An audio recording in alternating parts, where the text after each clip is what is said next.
नमस्कार, search story में आपका स्वागत है। मैं हूं संजना। आइए नजर डालते हैं आज की कुछ खास खबरों पर। अंबाला में युवा ओबीसी ब्रिगेड अंबाला द्वारा कुरुक्षेत्र से सांसद राजकुमार सैनी का स्वागत समारोह किया गया। इस मौके पर सांसद राजकुमार सैनी ने एक बार फिर आरक्षण पर खुलकर अपनी प्रतिक्रियाएं दी। ब्रिगेड अंबाला द्वारा कुरुक्षेत्र से सांसद राजकुमार सैनी का स्वागत समारोह किया गया। इस मौके पर सांसद राजकुमार सैनी ने एक बार फिर आरक्षण पर खुलकर अपनी प्रतिक्रिया दी। सांसद राजकुमार सैनी ने कहा कि आरक्षण को लेकर हकों के साथ खिलवाड़ सहन नहीं होगा और सरकार पर जाति बनाकर बैठाई गई तो व्यवस्था सहन नहीं होगी और बैकवर्ड समाज बागी हो जाएगा, फिर राजकुमार भी उसे नहीं रोक पाएगा। आज अंबाला में युवा ओबीसी ब्रिगेड अंबाला के बुलावे पर कुरुक्षेत्र के सांसद राजकुमार सैनी पहुंचे। यहां सैनी ने लोगों को संबोधित किया और आरक्षण पर सबको एकजुट होना पड़ेगा और उनसे जुड़ना होगा। राजकुमार सैनी ने कहा कि वो चाहते हैं कि आरक्षण 5 लाख से कम कमाने वाले लोगों को मिले। उन्होंने कहा कि 25% बैकवर्ड समाज के लोग आज थानों में काम कर रहे हैं। अगर जाट समुदाय का थानेदार लग भी रहा हो तो उसे और लोगों के होने का भी भय रहेगा। यदि आरक्षण ऐसे ही दिया गया तो किसी को भी पीट कर अंदर दे दिया जाता रहेगा। यदि थाने में अलग अलग जाति के लोग होंगे तो ऐसा नहीं होगा। उन्होंने कहा कि उनके साथ में हमेशा सत्ता रही और आरक्षण की क्या जरूरत है। देखिए, उन्होंने कई बार मुझे ऐसी घटनाएं पहले भी दी और कई बार ऐसी चेतावनियां पहले भी दी कि कल ही मैं अखबार पढ़ रहा था कि लोहारू आके दिखाए। उन्होंने एक बार सोनीपत को कहा कि सोनीपत आके दिखाए। उन्होंने एक बार भिवानी कहा कि भिवानी आके दिखाए। साथियों, ये कोई ब्रिटिश इंडिया कंपनी का राज है, इंग्लैंड का, अंग्रेजों का राज तो यहाँ है नहीं। लेकिन संघर्षकारी लोग, संघर्ष करने वाले लोग, गरीबों के हक को सुरक्षित करने वाले लोग उस वक्त भी संघर्ष करते थे जब अंग्रेजों का तोपखाना ना जाने कहां जलियांवाला बाग की घटना घटा दे।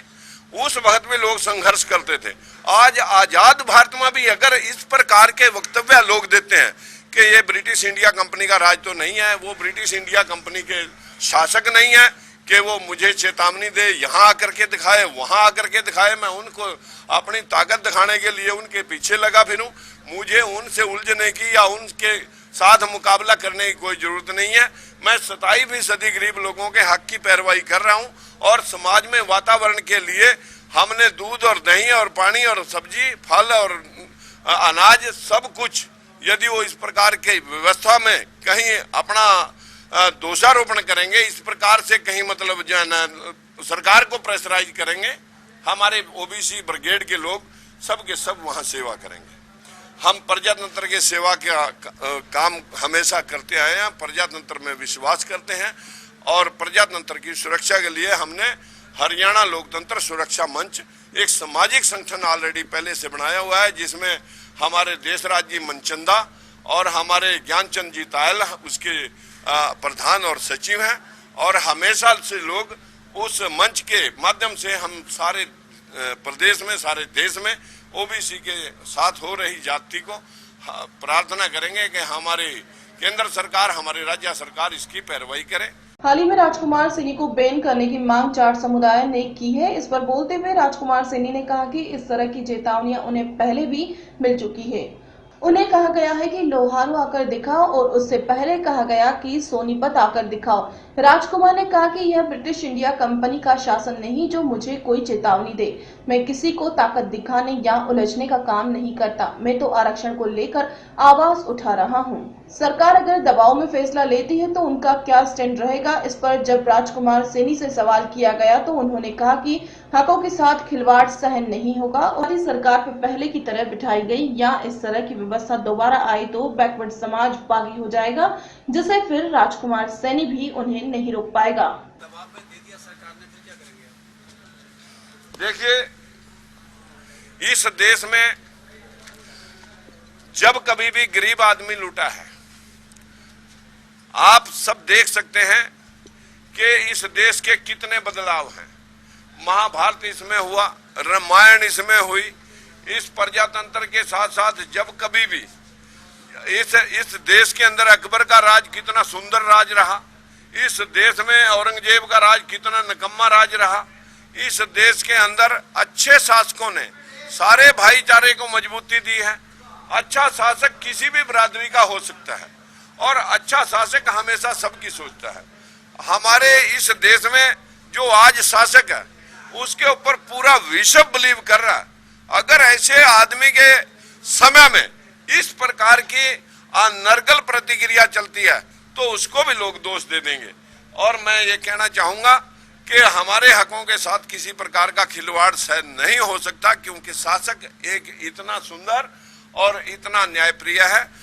लेकिन अगर कोई जाति जैसे सरकार के ऊपर पहले बिठाई गई, इस प्रकार की व्यवस्था कोई दोबारा आई तो ये बैकवर्ड समाज सारा का सारा बागी हो जाएगा। इसमें राजकुमार भी खड़ा होकर के फिर क्या करेगा, इनको संभालना मुश्किल होगा। उनका निर्णय फिर आप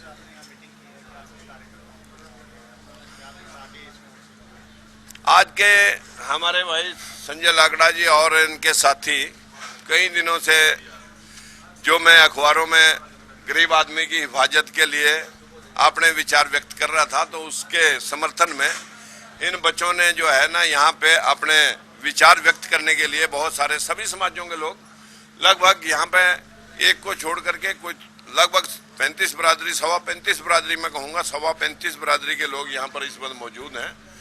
और जो सभी की भाव हैं वो ये है कि राजकुमार सैनी ने हमेशा जाति के खिलाफ आवाज उठाई है, प्रेशर के खिलाफ आवाज उठाई है। मैं आज भी वही बात कही कि जो लोग सत्तासीन रहे, जिन लोगों के पास अच्छी लैंड होल्डिंग है, जिन लोगों के पास अच्छे कारोबार हैं, जिन लोगों के पास प्रशासनिक व्यवस्था में बहुत मजबूत हाथ है, जिनके हाथ में हमेशा सत्ता रही है, वो किससे रिजर्वेशन मांग रहे हैं। अगर रिजर्वेशन की उनको इतनी जरूरत पड़ी तो वो अपने उन लोगों को आगे बढ़ाएं कि जिनको वाकई आरक्षण की जरूरत है उनको लिया जा सकता है। लेकिन हमारे बैकवर्ड समाज के जो नाई है उसकी गिनती देश में कितनी है, जो रोहिल्ला है, रंगदारी करने वाला कोई नीलगर है या कोई कश्यप है, जांगड़ा है, तेली है, तंबोली है, इन समाजों की कहाँ गिनती है। अगर बीसी समाज का 27% आरक्षण भी इसमें जर्नल सिस्टम के लोग जिनके हाथ में हमेशा सत्ता रही है, अगर वो घुस जाएंगे तो इनका तो एक भी बच्चा कहीं खड़ा दिखाई नहीं देगा। और दुख इस बात का है कि थाने के अंदर आज ओबीसी के 25% लोग क्लास 3 और क्लास 4 के माध्यम से आ जाते हैं। यदि वहां कोई जाट समाज का आदमी कोई थानेदार लग भी रहा होगा, फिर भी उसे ये भय जरूर रहता है कि भाई यहाँ और लोग भी हैं। लेकिन जब क्लास 3 और क्लास 4 के क्लर्क और चपरासी और सिपाही भी वही लोग मिलेंगे तो फिर चाहे किसी को थपड़े मार करके बंद भी उसी को कर दें और जाति भी उसके साथ हुई हो और हवालात में भी वही हो, तो इस प्रकार की व्यवस्था में जंगल राज फैलते ये देश पहले बहुत नुकसान भुगत चुका है। आगे इस प्रकार का कोई नुकसान ना हो, इसके लिए हम हमारे प्रधानमंत्री, हमारे मुख्यमंत्री जी को हम बारंबार इस बात की प्रार्थना कर रहे हैं कि यदि कोई दबाव दे करके, दिल्ली का घेराव करके या सड़कें जाम करके या जेलियां गडासियां दिखा करके किसी प्रकार से वो आरक्षण प्राप्त करना चाहता है, वो गरीबों के हक को खाना चाहता है, जो कि बहुत दुखद है। इसकी हम कड़ी निंदा करते हुए अपील करते हैं कि इस व्यवस्था को सुधारा जाए। और 27% आरक्षण में पहले ही 5 लाख तक के लोग तो आरक्षित नहीं है, आरक्षित सिर्फ वाकई गरीब हैं। और इस आरक्षण की देखभाल की जाए, जो माननीय सुप्रीम कोर्ट ने भी और एनसीबीसी आयोग ने भी और संवैधानिक दर्जा इसको मिला हुआ है, इसके साथ छेड़खानी ना की जाए। अंबाला से रोजी बहल की report. Haryana Sikh Gurdwara Management Committee ने हरियाणा की अलग कमेटी से छेड़छाड़ करने पर पंजाब का रास्ता रोकने की चेतावनी दी। हरियाणा सिख गुरुद्वारा मैनेजमेंट कमेटी ने हरियाणा की अलग कमेटी से छेड़छाड़ करने पर पंजाब का रास्ता रोकने की चेतावनी दी। कमेटी के प्रधान जगदीश सिंह छिंटा ने आरोप लगाया कि सरकार पंजाब के मुख्यमंत्री प्रकाश सिंह बादल के दबाव में इस मसले पर सरकार ने सुप्रीम कोर्ट में जवाब दावा दाखिल किया है। साथ ही HSGMC सर्वसम्मति में चुनी जाने वाली पंचायतों को भी सम्मानित करेगी। हरियाणा सिख गुरुद्वारा मैनेजमेंट कमेटी के जनरल बॉडी की एक बैठक आज कुरुक्षेत्र के डेरा कार सेवा में आयोजित हुई। HSGMC का गठन वैधानिक तरीके से हुआ है, लेकिन सरकार ने पंजाब के CM प्रकाश सिंह बादल के दबाव में सुप्रीम कोर्ट में जवाब दावा पेश किया है। इस पर 24 सितंबर को बहस होनी है। यदि HSGMC के खिलाफ कोई फैसला आता है तो पंजाब का रास्ता बंद कर दिया जाएगा। छीना ने बैठक में पंचायत चुनाव में अधिक से अधिक सीटों पर सर्वसम्मति करवाने की अपील की। छीना ने कहा कि सर्वसम्मति में चुनी जाने वाली पंचायतों को HSGMC सम्मानित करेगी। Bureau report, search story.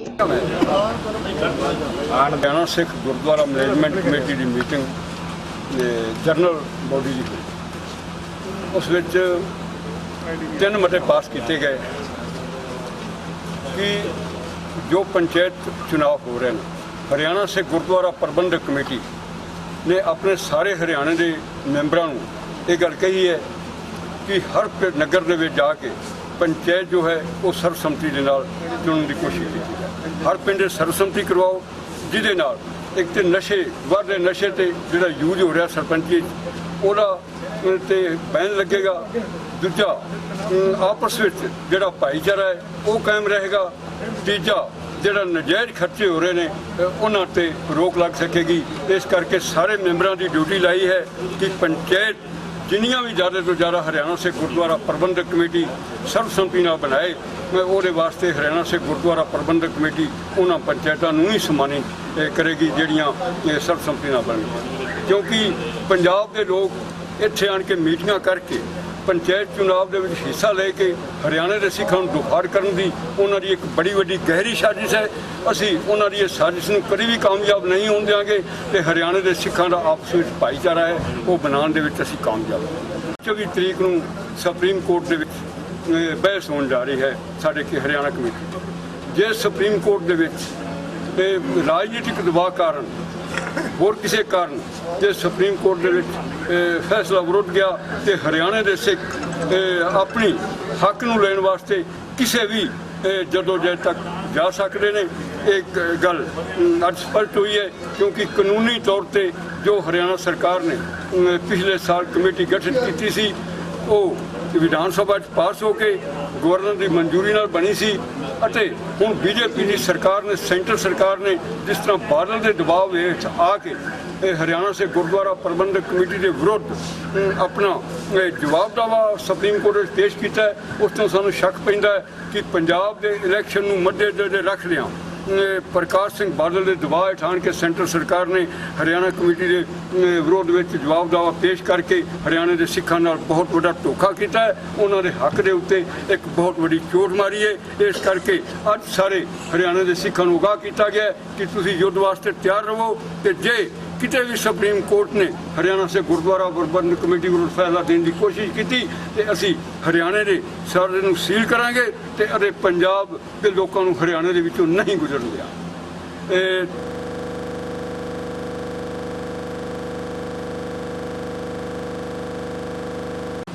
Haryana committee के संगठन वास्ते हर पिंड तो लैके जिले वाज पहलों मीटिंगां कीतियां जाणगियां, उस तो बाद ब्लॉक वाज मीटिंगां कीतियां जाणगियां ते पिंड वाज तो लैके नवीं सारियां कमेटियां का गठन किया जाएगा ताकि आने वाले इलैक्शन दे विच हरियाणा से गुरुद्वारा प्रबंधक कमेटी सारे अपने भाईचारे नूं जोड़ के मजबूती दे नाल अगां हरियाणे दे विच अपनी हक दी लड़ाई लड़ सके।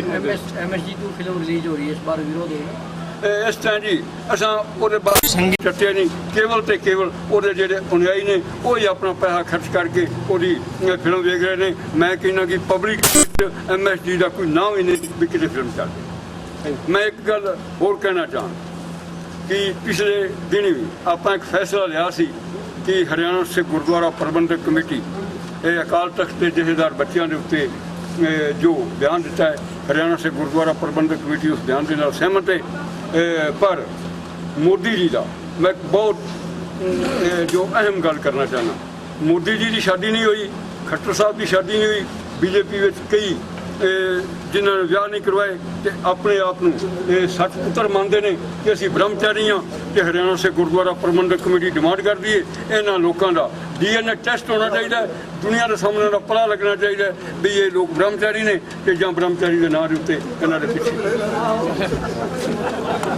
अंबाला में राजपूत यूथ ब्रिगेड ने पत्रकार वार्ता कर ऐलान किया कि राजपूत यूथ ब्रिगेड आरक्षण के पूरी तरह खिलाफ है। उन्होंने कहा कि या तो आरक्षण बंद हो या आरक्षण सिर्फ आर्थिक आधार पर हो। आज अम्बाला में राजपूत युद्ध ब्रिगेड ने पत्रकार वार्ता कर ऐलान किया कि राजपूत युद्ध ब्रिगेड आरक्षण के पूरी तरह खिलाफ है। उन्होंने कहा कि वो आरक्षण बंद हो या आरक्षण सिर्फ आर्थिक आधार पर हो। इसको लेकर राजपूत समाज कई वर्गों को साथ लेकर 13 सितंबर को एक दिन की सांकेतिक भूख हड़ताल करेगा। यदि सरकार उनकी मांग नहीं मानती तो अगली रणनीति का ऐलान भिवानी से ही होगा। आरक्षण को लेकर जद्दोजहद जारी है, कोई आरक्षण के पक्ष में है तो कोई आरक्षण के खिलाफ। इसी लड़ाई को लेकर आज राजपूत समाज ने भी अपना बिगुल फूंक दिया है, जिसमें राजपूत समाज ने ऐलान किया है कि यह लोग आरक्षण के विरोध में हैं और आरक्षण बंद करवाना चाहते हैं, क्योंकि आरक्षण ने देश को खोखला कर दिया है।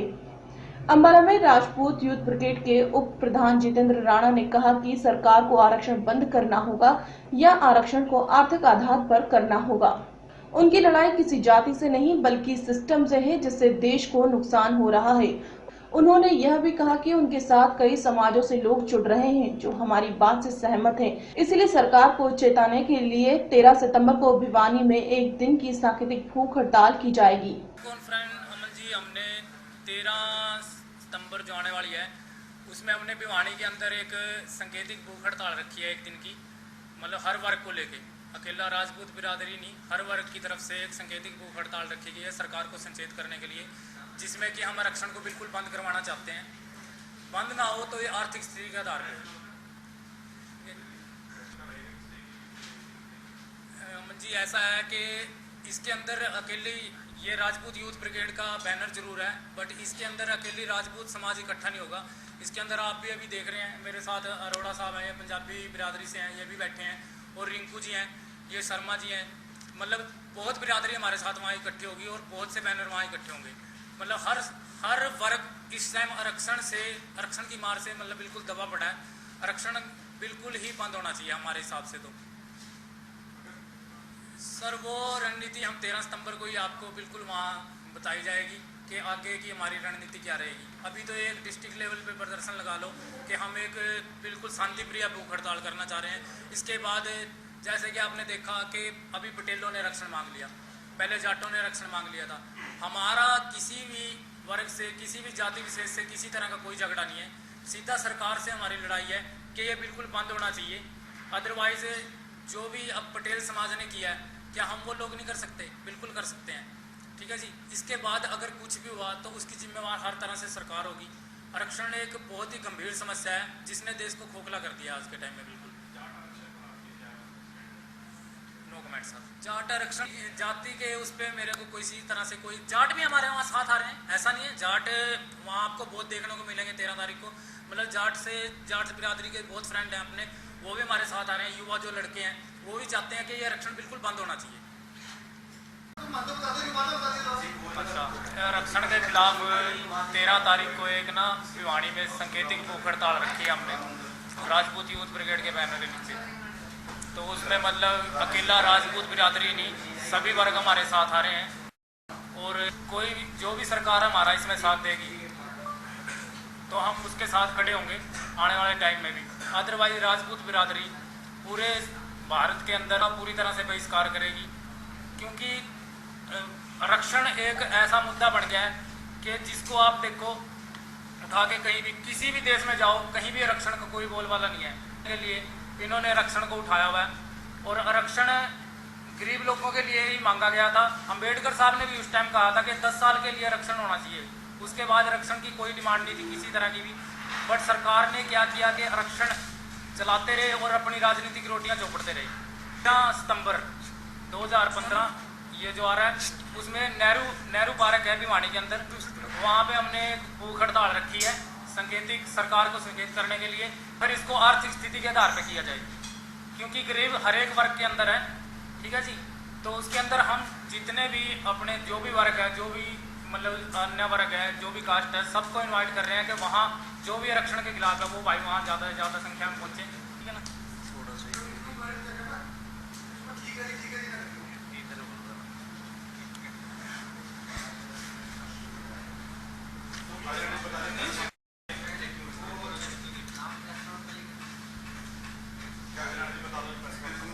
अम्बाला से रोजी बहल की रिपोर्ट। छतरपुर के जिला अस्पताल में बच्चा बदलने का मामला सामने आया है। परिजनों का आरोप है कि जिला अस्पताल में ड्यूटी पर तैनात नर्सों द्वारा बच्चे को बदला गया है, जिसकी परिजनों द्वारा कलेक्टर में शिकायत की गई है। बच्चा बदले जाने की खबर मिलते ही अस्पताल में अफरा तफरी का माहौल हो गया है। छतरपुर के जिला अस्पताल में बच्चा बदलने का मामला सामने आया है। परिजनों का आरोप है कि जिला अस्पताल में ड्यूटी पर तैनात नर्सों द्वारा बच्चे को बदला गया है, जिसकी शिकायत परिजनों ने कलेक्टर में की है। बच्चा बदले जाने की खबर मिलते ही अस्पताल में अफरा तफरी का माहौल निर्मित हो गया है।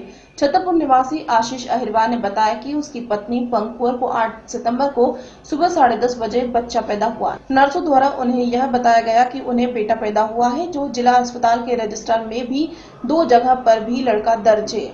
लेकिन जब मेरी पत्नी को दूध पिलाने के लिए बच्चा दिया गया तो वह लड़की थी। जब हमारे द्वारा नर्सों से यह कहा गया कि जब मेरी पत्नी को लड़का हुआ है तो आप बदल कर लड़की क्यों दे रही है। बच्चे के पिता ने अस्पताल प्रबंधन पर बच्चा बदलने का आरोप लगाया है, साथ ही कलेक्टर से शिकायत करने की बात कही है। वहीं जब पूरे मामले की बात अस्पताल के सिविल सर्जन से की गई तो उनका कहना है कि पूरे मामले की जांच होगी और अगर आशीष लिखित में शिकायत देंगे तो बच्चे का डीएनए टेस्ट भी करवाया जाएगा। राजस्थान में इन दिनों ऊँटों की तस्करी का सिलसिला लगातार जारी है। राज्य पशु घोषित होने के बाद भी इन बेजुबान पशुओं का गौरव धंधा थमता नजर नहीं आ रहा।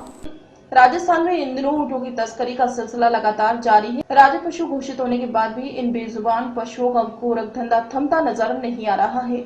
वहीं अपराधियों के हौसले इतने बुलंद है कि वे नियम कायदों को ताक पर रखकर इस काम को अंजाम दे रहे हैं। इतना ही नहीं, देश के तमाम जिलों को पार कर सैकड़ों ऊँट वाहनों के जरिए कत्लगाह तक रोजाना पहुंचाए जा रहे हैं। हाल ही में कत्ल के लिए हैदराबाद में 66 ऊँटों को पकड़े जाने से ऊँटों की तस्करी का बड़ा खुलासा सामने आया है। पकड़े गए उन ऊँटों को आज सुरक्षित सिरोही पीएफए आश्रय केंद्र में छोड़ा गया। इतनी बड़ी संख्या में पकड़े गए राज्य पशु की तस्करी के कई सवाल पैदा हो गए हैं। हैदराबाद में पकड़े गए 66 ऊँटों को आज पीएफए कार्यकर्ताओं के द्वारा आज पीएफए आश्रय केंद्र सिरोही में सुरक्षित लाया गया। जानकारी के अनुसार इन ऊँटों को चोरी छिपे हैदराबाद वध करने के लिए लाया जा रहा था, लेकिन वध करने से पहले ही कुछ लोगों ने उन ऊँटों को छुड़वा दिया। पीएफए के सचिव अमित देओल ने बताया कि करीब 20 ट्रकों में उन ऊँटों को लाया गया। रास्ते में देखभाल व उपचार के लिए भी पूरी व्यवस्था की गई थी। वहां से 18 ट्रकों में रवाना होने के बाद लगातार पुलिस पेट्रोलिंग भी की गई थी, ताकि बीच रास्ते में इनको छुड़ाकर न ले जाए। राजस्थान जिला सिरोही से खुशहाल देसाई की रिपोर्ट। पालगंज में नगाड़ों की धुन पर बच्चों और युवाओं के नृत्य के साथ गुरुवार को मीरगंज नगर में हाथी घोड़े के साथ विभिन्न इलाकों से निकले दर्जन भर महावीरी अखाड़ों के मेले। घोड़े के साथ विभिन्न इलाकों से निकले दर्जन भर महावीरी अखाड़ों के मेले को देखने के लिए अगल बगल के गांव से आए थे लोग। महावीर जी की प्रतिमा के साथ निकले इन अखाड़ों को देखने के लिए लोगों का हुजूम उमड़ पड़ा। अखाड़ों में शामिल युवकों के पारंपरिक हथियारों के साथ दिखाए जा रहे युद्ध कला के प्रदर्शन ने हर किसी में जोश भर दिया। वहीं सड़कों के किनारे खिलौने, गुब्बारे की दुकानें सजने तथा दुकानों पर उमड़ी भीड़ से पूरा शहर मेले में तब्दील हो गया। हालांकि नर्तकियों के नृत्य पर रोक और विधि व्यवस्था के चुस्त दुरुस्त रहने से इस बार माहौल में पहले की तरह गर्मी नहीं देखी गई, न ही नशे में धुत होकर युवकों को नाचते गाते देखा गया। विभिन्न अखाड़े समितियों के साथ पुलिस कर्मी भी साथ साथ लगे रहे। मीरगंज नगर के हर चौक चौराहों पर भी पुलिसकर्मी तैनात रहे। समाचार लिखे जाने तक महावीरी अखाड़ा में हाथियों के करतब, ढोल नगाड़े और युवकों के शौर्य प्रदर्शन के साथ उनके थिरकते पांव से माहौल उत्सव पूर्वक बना रहा और अखाड़ों का निकलना भी जारी था। पालगंज से ताहिर खान की रिपोर्ट। करनाल में डब्ल्यूएम द्वारा एक परिचालक को सस्पेंड किए जाने पर करनाल रोडवेज के चालक परिचालकों ने बस का चक्का जाम कर दिया, जिसकी वजह से यात्रियों व स्कूल के कॉलेज में आने जाने वाले छात्रों को परेशानी का सामना करना पड़ा। अचानक से हुए चक्का जाम से न केवल आम आदमी को परेशानी का सामना करना पड़ा, बल्कि प्राइवेट वाहनों को ज्यादा आवाजाही से शहर भर में जाम की स्थिति बनी रही। इस दौरान छात्रों ने भी बस स्टैंड परिसर में जमकर बवाल किया। रोडवेज बस चालकों ने प्रशासन के परिचालकों को तुरंत बहाल करने की मांग की है। गौरतलब है कि करनाल केथल मार्ग पर रोडवेज बस परिचालक संदीप मान की किसी यात्री से टिकट को लेकर हुई नोकझोंक की शिकायत पर वर्कशॉप मैनेजर द्वारा संदीप को सस्पेंड किए जाने पर सभी चालक परिचालकों ने बसों को बस स्टैंड पर खड़ा कर दिया। परिचालक संदीप को बहाल किए जाने तक चक्का जाम की चेतावनी दी है। उन्होंने कहा कि जब तक संदीप को बहाल नहीं किया जाता वह बसों को नहीं चलाएंगे। तो यहाँ पे हमारे कर्मचारी के साथ सारा नाजायज हो रहा है। अफसर अपने अपने करते हैं, किसी को भी सस्पेंड कर देते हैं। ये हमारा एक कर्मचारी था जो भी संदीप कुमार कनेक्टर है, इसको नाजायज सस्पेंड किया गया है। ना हमारी कोई सुनता है ना हमारी वो कोई करता है। हमारे को इसे WM ने बहुत परेशान कर रखा है, सिर्फ यही हमारी वो है। आज की समस्या हमारे को एक कनेक्टर को सस्पेंड किया गया नाजायज, उसको बहाल करवाना है। सवारी के साथ इसका कुछ झगड़ा नहीं हुआ, कुछ भी नहीं हुआ। सो अलाउड है, जेंट्स है जो है 65 साल अलाउड है और लेडीज है 60 साल। तो इसने उसका कार्ड देखा, उसमें था 62 साल उम्र। तो उसने ये बोला भाई मेरे को यहीं उतार दो, मेरे को जाना नहीं है। उसने सीधा WM के साथ गया और वो बोला मेरे को ऐसे ऐसे बोला, मिसबिहेव किया। उसके बाद इसको सस्पेंड किया गया है, जो नाजायज सस्पेंड किया गया है। इसकी कोई सुनवाई नहीं हो गई है। सरकार से मांग है कि WM यहाँ से बदली की जाए हमारी। ये हमारा जो कनेक्टर है जिसके साथ ये काम हुआ। गड़ी बिरबल वाले रूट से आती हूँ और हमारी ना बसों की प्रॉब्लम चल रही है। हम यहाँ बस स्टैंड पे खड़े रहते हैं, 2-3 घंटे में बस आती है, 4-4, 5-5 बज जाते हैं पर कोई भी बस नहीं आती। और प्राइवेट बस वाले हमारे साथ मिसबिहेव करते हैं, बस से उतार देते हैं हमें। करनाल से रामकुमार शर्मा की रिपोर्ट।